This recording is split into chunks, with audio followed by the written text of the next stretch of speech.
Hello everyone, I hope you're doing good today. Thank you for coming back to watch Cooking with Roy. And today we're going to do some turnip greens. Now the first thing I'm going to do is I'm going to go ahead and turn my pan on, let it start getting hot on about medium-high heat. And we're going to dice an onion up really fine. This one's already peeled it. Just peel and cut it in half, and then you want to just cut down and across. And you want it to be pretty fine when you chop it.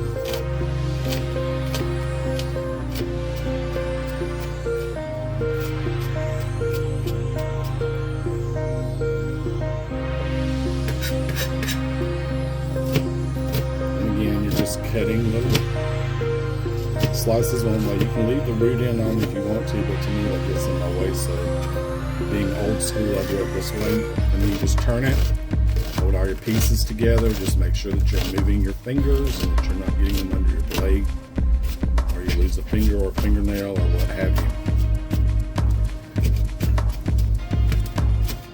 And then of course you can always run your knife back through after you're finished to get the consistency you're looking for. And I started with a pair of impeccably clean hands, so that's also very important. Like that.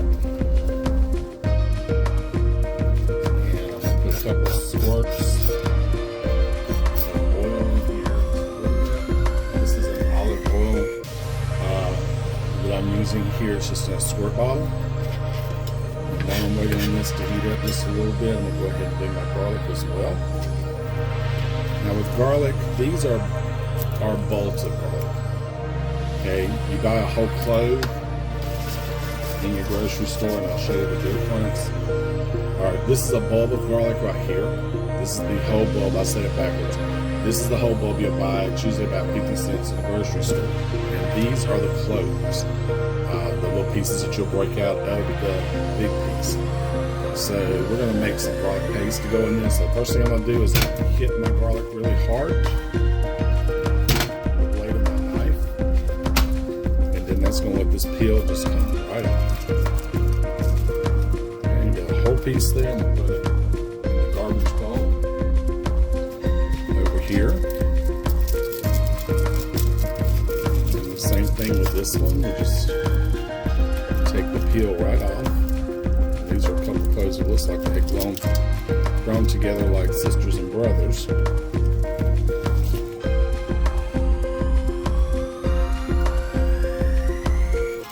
tiny piece there. Get that pan off that heat for just a minute. It's getting pretty hot.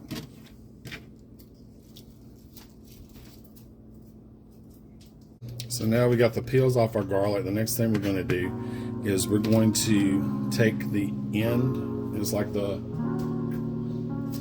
end of an onion. I don't really like those, and this one's got a little tiny brown piece on it, so I'm going to take that away as well. That little piece of and you might want to wear gloves when you do this, because garlic does make your hands smell, but it tastes oh so good in these turnip greens. And the thing about these turnip greens today is we're going to season them so that you have a nice turnip green, but it doesn't have any meat in it. So I mean, you're not going to miss the meat at all. I promise you that. It will not have that. You'll have the meaty flavor. You'll have a flavor like it's a really good flavor. You think, wow, how did that get cooked like that? But there's no meat in it. So next thing I'm going to do is I'm just going to give a rough chop to my garlic. Just dice it up a little bit. And here comes the part where we're going to paste it. Okay? And while I'm pasting, I'm going to go ahead and stick my onions in the pan so they can get going. And that's what you want to hear when you put any vegetables in, like an onion, or you want to saute something. You're wanting it to immediately start cooking, so you're not getting something that's going to be soaked up in oil and all limp and nasty. So the next thing we're going to do, and I'm going to use pink Himalayan sea salt for this, but you can use any kind of salt you want to. About a teaspoonful of it, and you want to take the blade of your knife, lay it flat down, and you're just going to work it towards you like this. And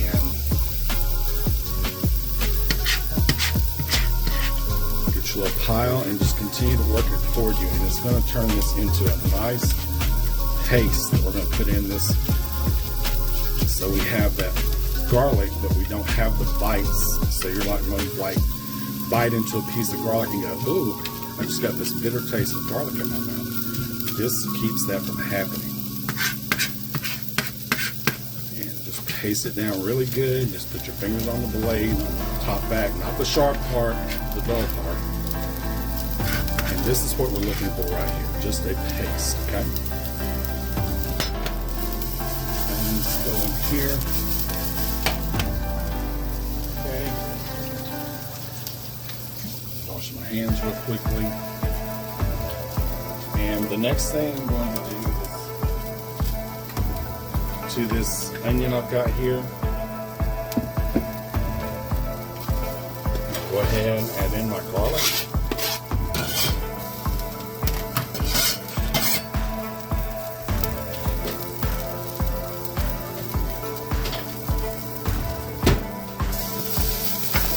Nice little stir through. And you want not a lot of color on these onions, you just want to have them kind of crystallize a little bit. Immediately you start smelling garlic start cooking. So we've got translucency is really what we're looking for. You don't want to burn anything. So the next thing I'm adding is some water. And I use filtered water. But we're going to add in just a little bit of water just to stop that cooking process for a minute on these. And I'm using canned turnip greens today. Normally I would use fresh, but I'm using 2 cans of turnip greens that have been rinsed, and they've also been drained. So I'm going to go ahead and add those in.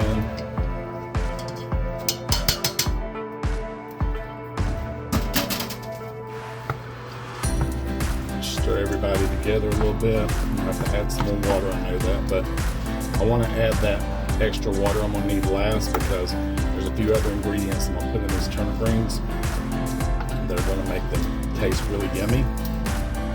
So the first one is, and this is kind of my secret ingredient, I guess you'd say, but about a cup or so of vinegar. And this vinegar comes from a particular type of pickle. Trying to get down a punchline or anything, but it's from the Clausen Pickle Company, I guess you'd say. I'll go ahead and say that. I don't know if you can or not, but I add that into these greens so that we have that nice, wonderful flavor from there. I'm going to go ahead and turn the heat up now. The next thing I'm adding is some Lowry seasoning salt. And you can use whatever kind of seasoning salt you want to. I'm eyeballing it, but around a teaspoonful for this amount. And we're going to stir again.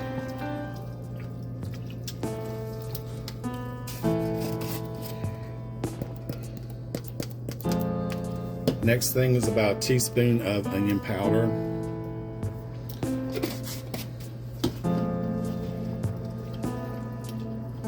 You want to mix that in really well. So you're seeing a theme here. You add, you stir, you add, you stir. And if you have fresh collard greens, that makes it so much better, but I'm using a can today because I don't really have any fresh from the garden. And I like to use those whenever I can, but I don't have any today, but it's a little more tedious process to do that. And then this is some cayenne pepper, and I'm adding about a teaspoon of cayenne as well. Now, if you don't like it hot, add less, but I would encourage you to add some. And then we're also going to add in about 2 teaspoons of hot sauce. And whatever your favorite brand is, just feel free to add that in.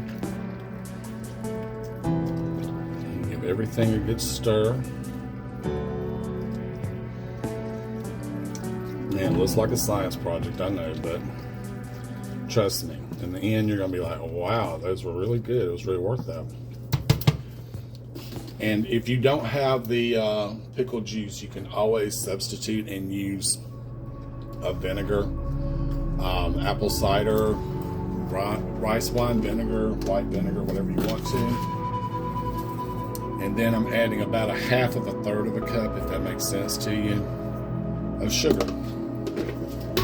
And if you don't like sweet, don't add the sugar in. But to me, it just gives it a nice balance in the end, and it hits your palate, so you get, and it's not a lot of sugar. It's maybe, a tablespoon and a half, 2 tablespoons at the most. But it's going to give you you're going to get hit with the spices from the onion and the garlic. You're going to get the vinegar and the dill, and then you're also going to get the sweet and the hot and the salty all together. So you're getting a lot of flavors at one time, and it really is hard to tell if these were not cooked with a ham bone in them, or some kind of meat, other than the fact that they're not real greasy, which not everybody's is greasy when they cook them that way. Some people know how to do it and not have a lot of grease in, but a lot of people, you can see the grease all over whenever they're cooking their greens. So the next thing I'm going to do is I'm going to add in some water. Just make sure they're covered good. And what we want to do with these is we want to bring it up to a boil. So turn your heat up to high, but then you want to bring that heat down, because these need to cook for about an hour after you have put them in. But we're not going to do it over a low heat. You want it to be a medium low, because you still want to have that bubble in there, but you don't really want to have the piece in there that looks like it's not really what I want to eat from that can. But you still want to have the bubble in there, but you don't really want to have it sticking or burning to the bottom of your pan, and that will happen. Now, you can use non-stick cookware if you want to. For these type of dishes, I don't like to use non-stick. There's some things I use non-stick for, but most of the time I use the regular stuff that you cook with, the regular stainless steel pans. It just, to me, it makes a big difference. So let's see if we can get these to come up to a boil here, and clean my area a little bit. And when they start boiling, I will check back in. So I put a lid on my pot to speed the boiling process up just a little bit. I encourage you to do the same thing. I always said a watch pot's never boiled. Well, if you put a lid on top of it, it does speed it up just a little bit, because it traps that heat down in there. So that's a little tip if you have trouble getting some food to boil. And these, it looks like, are starting to boil now, so, and they're up on the high heat. And it's time for me to add in the final ingredient, which these are red pepper flakes, and it's 2 teaspoons is what I measured out, but you can kind of eyeball it to your taste. If you like the red pepper, add it. If you don't have to. It's one of those ingredients that is not absolutely necessary in here. And we see that we've got this red color here, and that is from the hot sauce and the cayenne that we put in. So we want to let these cook now. We want to cover them, and you want them to kind of gently boil. I'm going to go with like a 3, which is a medium-low heat.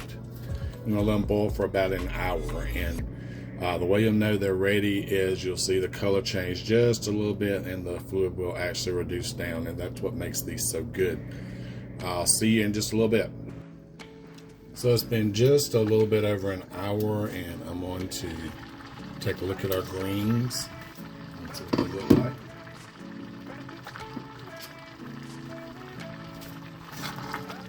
And you want to stir these ever so often while they're cooking, but I think they're just about where we want them. As you can see, they have there's a dark green color, and not just the dark green color, but the liquid has actually started to thicken up and cook down. As you can see, it's no longer like a translucent red. So that's what we're looking for. Let me see if I can get the taste of these here. We'll see if in fact we got this right, which I'm pretty sure we do because they smell so good.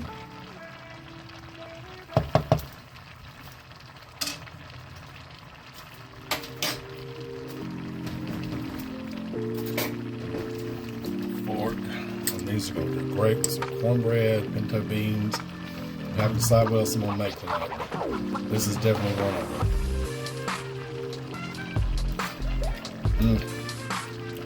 They are perfect, just like that. You get the sweetness that comes from a little bit of sugar we added. You have a little bit of that background heat. You have the flavor of the greens, and you get that vinegar from the brine we put in. It just all pops together, and I'm telling you, this is delicious. Yeah, if you're not a green eater, I encourage you to go ahead and try this recipe anyway. I have converted a lot of folks who don't eat turnip greens or collard greens or spinach or any of that by just simply taking them to a family reunion. That's where it started at. And my cousin said, I never eat turnip greens, but someone told me they were good, so that I need to try them. So I tried about them. And she says, I never liked turnip greens. I've never ate them before, but your turnip greens were so good. How do you make them? And so I gave them my recipe.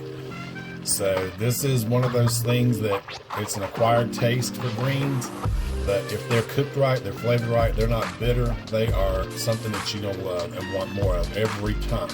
And it's one of our favorite foods here in the South, and I enjoy sharing some of these other recipes with people, so I hope you like this one. And if you did, please like and subscribe, and please feel free to share this video with anyone you think would want to see it and help me grow my channel. I'm just getting started with this right now, and all the help you'll give me, I would certainly appreciate. So thank you so much, and I hope that you enjoy this recipe, and we'll cook turnip greens again the next time I make them from the ones in my garden. I've got some planted, but it's May, so they haven't really gotten a chance to get started. I just put them out about a week or so ago. So when those come in, we'll do some, and we'll start wash them, show you the whole process. Take good care, and I'll see you next time on Cooking with Roy.